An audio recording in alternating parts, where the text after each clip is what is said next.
Bisa diceritakan sebagaimana, seperti apa sih, sebesar apa kekhawatiran untuk ketersediaan air di bumi ini ke depannya? Kita menganggap aja 5% itu air bersih, air tawar. Karena 70 yang sisanya itu adalah air laut, air asin. Dan itu kurang bisa dimanfaatkan. Dan untuk konservasi air tawar ini kebutuhannya semakin banyak juga, semakin banyak kebutuhannya semakin banyak karena pertambahan jumlah penduduk juga itu salah satunya, Mbak.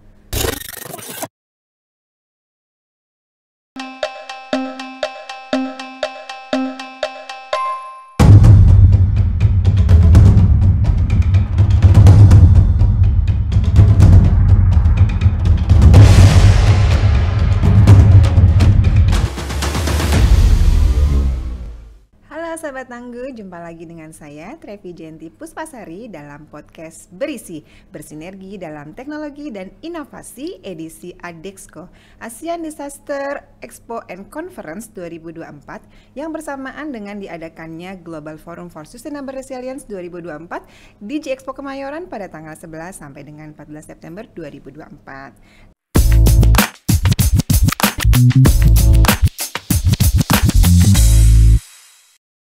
Ya, sahabat tangguh, seperti yang kita ketahui, Indonesia memiliki dua iklim, yaitu kemarau dan penghujan. Tidak terasa kita akan masuk kepada musim penghujan. Berdasarkan data BNPB, di beberapa wilayah Indonesia sudah terguyur hujan lebat, sampai menyebabkan bencana seperti longsor, banjir bandang, dan juga lahar dingin. Namun, di beberapa wilayah lainnya di Indonesia mengalami kekeringan, sehingga ada peluang gagal panen dan juga kebakaran hutan. Nah, hujan menjadi salah satu solusi dari masalah kebakaran hutan dan sektor pertanian ini. Hujan layaknya magnet yang memiliki dua kutub positif dan negatif. Podcast BNPB kali ini akan membahas kebermanfaatan air hujan untuk memenuhi kebutuhan sehari-hari melalui teknologi anak bangsa yang disebut Gamma Rain Filter. Bersama kita sudah ada Mas Waskita Sandi dari Departemen Sipil Sekolah Vokasi Universitas Gadjah Mada, Yogyakarta. Apa kabar, Mas? Selamat pagi, luar biasa hari ini. Terima kasih telah bersedia hadir di podcast kami. Iya. Kita akan ngobrol-ngobrol nih, Mas, terkait dengan Gamma Rain Filter ya, Mas ya. Iya. Mungkin bisa diceritakan, Mas, apa sih yang menggagasi gitu ya, awalnya menciptakan teknologi yang disebut Gamma Rain Filter ini? Oke, untuk Gamma Rain Filter ini, kami menyebutnya pemanen air hujan Gamma Rain Filter. Pemanen air hujan Gamma Rain Filter ini merupakan salah satu teknologi tepat guna dalam penanggulangan bencana, Mbak. Karena kami bisa menerapkan sistem drainase yang berkelanjutan. Selama ini kan drainase itu air hujan hanya dibuang ke sungai, dan akhirnya akan melimpas, meluap, dan menjadi run off di jalan. Akhirnya banjir. Permasalahannya karena itu, di saat musim hujan, itu pasti akan banjir, tapi di saat musim kemarau, kekeringan akan di mana-mana. Seperti itu. Oke, jadi mungkin bisa lagi dijelaskan gitu ya, itu cara kerjanya tuh seperti apa gitu, Mas? Memanen hujan ini seperti apa sih? Mungkin bisa sedikit digambarkan alat-alatnya juga, meskipun nggak ada tampilan, tapi mungkin bisa digambarkan sehingga sahabat tangguh bisa terbayang. Ya, kalau pemanen air hujan ini, sistemnya kami mengambil dari luasan atap. Luasan atap ini akan ditampung masuk ke talang, kemudian kita masuk ke sistem pemanen air hujannya Gamma Rain Filter, teknologinya.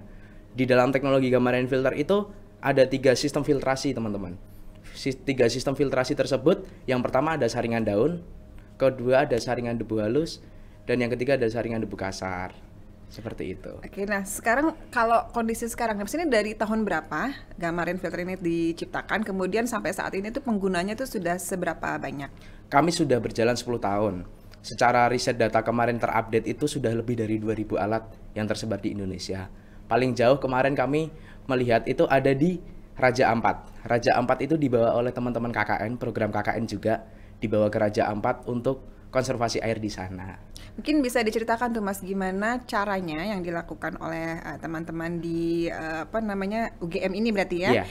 untuk bisa menyebarluaskan itu. Apa aja saja upayanya yang dilakukan gitu? Apakah memang dengan mengikuti pameran-pameran seperti di ADEXCO ini, atau ada cara lain yang lebih masif dan sehingga bisa sampai ke ujung-ujung Indonesia itu tersebar?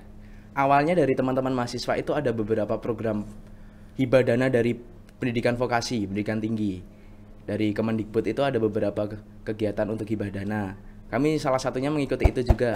Kemarin kami mengikuti hibah dana juga dari Pertamina Foundation. Salah satunya untuk program pengabdian kami untuk menyebarluaskan Gamma Rain Filter ini ke Indonesia, Mbak.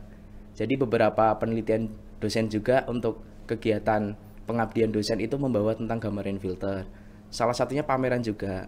Dan kami juga sudah mulai kenal akhirnya nanti dengan beberapa mitra kami dari beberapa instansi. Itu dari Kementerian Kehutanan paling sering. Di Jogja itu ada BPDAS, dan di Kementerian Kehutanan di daerah lainnya juga. Itu salah satu mitra kami yang sering kerjasama dalam program konservasi air. Artinya tadi Kementerian Kehutanan sudah menggunakan produk ini Sudah, ya, paling sering kerjasama dengan Kementerian Kehutanan. Ini apakah untuk pada saat kemarau dan ada potensi ada titik api itu dilakukan manfaatkan dari air yang ditampung dari Gamma Rain Filter ini? Salah satunya untuk itu, yang kedua untuk konservasi air tanah. Karena sekarang kondisi air tanah di kota-kota besar ini sudah kondisinya luar biasa. Perlu ada konservasi, perlu ada sistem manajemen air yang baik. Oke, berarti tadi di dalam Gamma Rain Filter ini ada riset terkait kebutuhan dan ketersediaan air di masa depan gitu ya, Mas, sehingga perlu adanya tadi konservasi air gitu ya. Mungkin bisa diceritakan seperti apa sih, sebesar apa kekhawatiran untuk ketersediaan air di bumi ini ke depannya? Untuk kekhawatiran emang sangat tinggi ya sebetulnya. Negara di dunia itu kan 70% itu terisi dengan air. Tapi yang air tanah itu hanya sekian persen. Kita menganggap aja 5% itu air bersih, air tawar. Karena 70 yang sisanya itu adalah air laut, air asin. Dan itu kurang bisa dimanfaatkan. Dan untuk konservasi air tawar ini kebutuhannya semakin banyak juga. Semakin banyak kebutuhannya, semakin banyak. Karena pertambahan jumlah penduduk juga itu salah satunya, Mbak. Kita perlu menjaga konservasi air bersih, air tanah terutama. Dengan salah satunya adalah instalasi pemanen air hujan ini, Gamma Rain Filter. Nah, Gamma Rain Filter ini berarti itu memang bisa digunakan untuk seluruh kebutuhan sehari-hari ya? Iya. Sampai untuk minum gitu, Mas? Kalau untuk minum kami ada pengembangan alat lagi, Mbak. Jadi Gamma Rain Filter itu sistemnya filtrasi.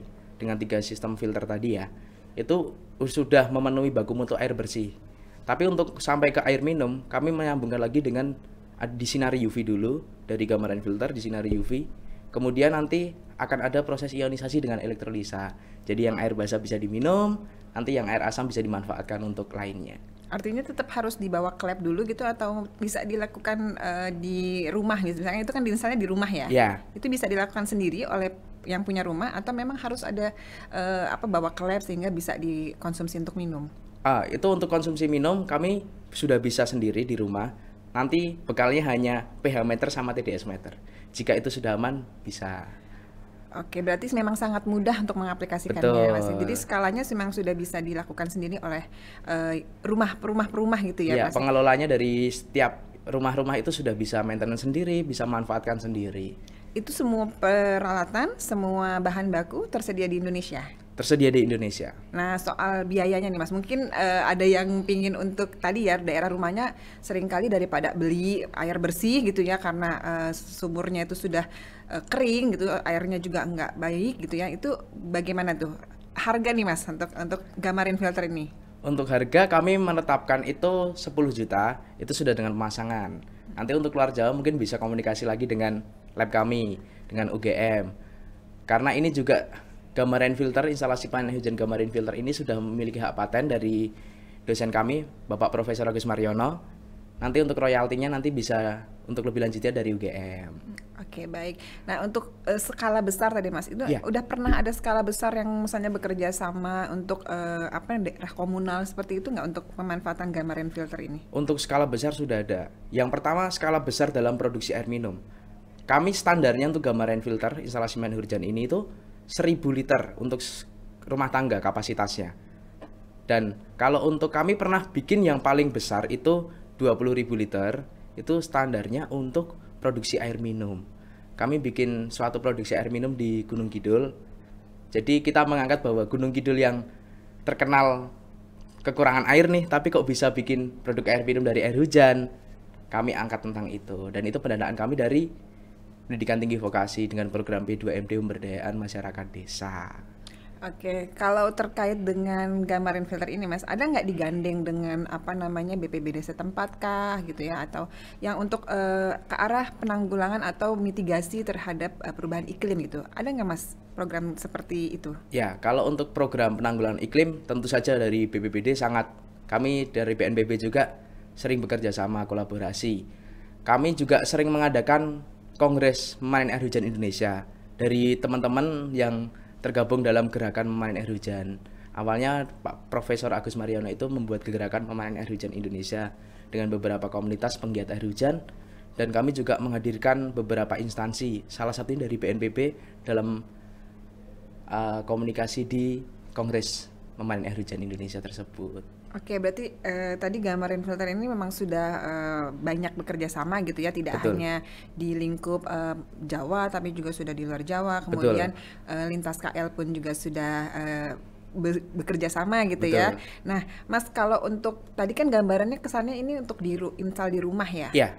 Nah, apakah untuk kalau yang pabrikan gitu dengan swasta gitu, ini sudah ini belum untuk kebutuhan apa namanya rutinitas perkantoran gitu ya, bisnis dan lain sebagainya, industri gitu, Ya. apakah sudah ada Mas? Kalau bisnis itu kami salah satunya yang untuk bisnis air hujan tadi. Jadi air hujannya kami kemas jadi siap minum ya. Jadi kayak air mineral seperti itu. Itu kami ambil luasannya dari ada pabrik jati di sana. Itu untuk menunjang produksi juga. Di Dusun Nawungan juga di Bantul Imogiri itu kami memasang instalasi pemanen air hujan Gamaren Filter ini untuk menunjang produksi pembuatan pupuk dari singkong. Oke, itu yang mengelola langsung dari Langsung air dari minum tadi, masyarakat. oh bukan UGM-nya ya, yang air Yang minum. awalnya kami mengarahkan teman-teman yang ada di desa untuk cara produksinya seperti apa, tapi sekarang ini sudah dilanjutkan masyarakat. Artinya dari di awal itu tadi harga sudah termasuk instalasi, termasuk dengan mengajarkan gitu ya, mengedukasi. Kemudian habis itu dari UGM tuh hanya memantau untuk terkait misalnya kalau ada kendala dan lain Betul. sebagainya gitu ya. Kami mengadakan monitoring evaluasi nanti setiap 3 bulan. Oh, setiap 3 bulan. Selama 1 tahun biasanya. dan alat filter-filternya ini berapa tahun nih Mas bisa dia apa namanya berfungsi gitu ya? Kami itu ada yang instalasi sudah dipasang dari tahun 2017 sampai sekarang masih berjalan dengan baik. Oh, belum ada keluhan. Belum ada keluhan karena maintenance-nya sangat mudah, Mbak. Jadi maintenance-nya sangat mudah. Pipa-pipanya itu bisa dicopot, diganti. Di saat ada kerusakan di satu sambungan nih, kita bisa ganti di sambungan itu aja. Untuk maintenance juga untuk mengganti saringan itu di pasaran banyak banget dan harganya terjangkau. Oke. Kalau tantangan nih Mas, bicara tantangan dalam mengenalkan teknologi atau inovasi Gamaren Filter ini ada nggak? Tantangannya, masyarakat itu masih kurang percaya dengan air hujan. Padahal air hujan itu secara dari Alkitab, dari Al-Quran itu sangat baik. Dan dari kami juga menguji beberapa parameter itu juga baik. Terutama hujan-hujan yang tidak ada industri ya, bukan di kota industri itu masih murni sekali. Iya, berarti harus terus mendorong supaya orang Betul. itu percaya ya. Padahal dengan ada pH itu sebenarnya sudah membuktikan bahwa Sudah itu percaya. sudah layak ya. Tapi untuk kegunaan sehari-hari seperti mencuci apa mestinya sudah nggak masalah ya Mas ya. Akhirnya dengan adanya Gamaren Filter, masyarakat desa itu jadi paham, oh ternyata memang benar bermanfaat ya, ternyata memang benar bisa ya. Dan itu sudah malah jadi menunjang kehidupan sehari-harinya untuk masak, untuk minum, untuk lain-lainnya. Terutama mungkin di Gunung Kidul itu mereka untuk ternak. Jadi untuk menunjang ternak dan pertanian. Seberapa bisa bertahan gitu Mas? Misalnya musim penghujan di Indonesia kan paling kadang-kadang cuma 5 bulan. Itu apakah mencukupi untuk sampai musim kemarau berikutnya atau emang ada keterbatasan seperti apa atau nanti termasuk jasa itu di Gamaren Filter ini di UGM akan melihat dari misalnya tren seperti apa nih musim penghujan di daerah itu, kemudian harus pasangnya setiap rumah atau apa namanya untuk pemanfaatan ini harus sekian liter ya, memanennya itu ada seperti itu nggak pendekatan-pendekatan tertentu? Kalau pendekatan seperti itu nanti tergantung dari permintaan masyarakat. Yang pertama, kebutuhannya untuk apa? Kalau kebutuhan rata-rata itu kasusnya beberapa kami cerita dengan di kondisi Gunung Kidul ya. Gunung Kidul itu susah, dalam artian air itu susah. Di saat mereka menggunakan air pump dari PDAM itu pengalaman dari masyarakat itu berkerak untuk panci, buat masak itu berkerak. Dan kami mencoba memasukkan gambar rain filter dan akhirnya berjalan dengan sekarang, bahkan masyarakat senang. Di sana itu bisa untuk masak, karena kalau untuk masak menggunakan air pump tadi bisa berkerak, takutnya nanti ada penyakit apa, masyarakat mikirnya seperti itu. Tapi dengan gambar rain filter dengan main air hujan ini, mengkonsumsi air hujan itu ternyata terbukti malah stuntingnya menurun kondisi di daerah sana itu. Oke, bahkan sampai mempengaruhi kesehatan juga ya, luar biasa. Kalau untuk mencukupi kebutuhan berapa lama, kapasitas tangki kan hanya 1.000 untuk rumah tangga biasa ya. 1.000 itu kami kalau melimpas, pasti kan ada limpasan ya. 1.000 nggak mungkin akan kurang, dalam artian 1.000 itu pasti akan ada limpasan. Dan limpasan itu kami salurkan dengan sumur resapan. Harapannya dengan nanti ada air yang masuk ke sumur resapan juga, masuk ke tanah, nanti akan meningkatkan muka air tanah juga. Jadi kesimpannya nggak hanya di tangki nih Mbak, kesimpannya bisa juga di tanah kita sendiri. Oke ya, baik seperti itu. Luar biasa sekali Mas, terima kasih telah berbagi pengetahuan kepada sahabat Tangguh terkait dengan gambar rain filter atau pemanen hujan ya. Sahabat Tangguh, itu tadi bincang-bincang kita dengan Mas Sandi mengenai gambar rain filter, sebuah inovasi anak bangsa yang sangat mudah diaplikasikan namun dapat besar berkontribusi terhadap perubahan iklim. Saksikan terus podcast BNPB Berisi, bersinergi dalam teknologi dan inovasi, karena update bencana jangan tunggu jadi korbannya. Dah.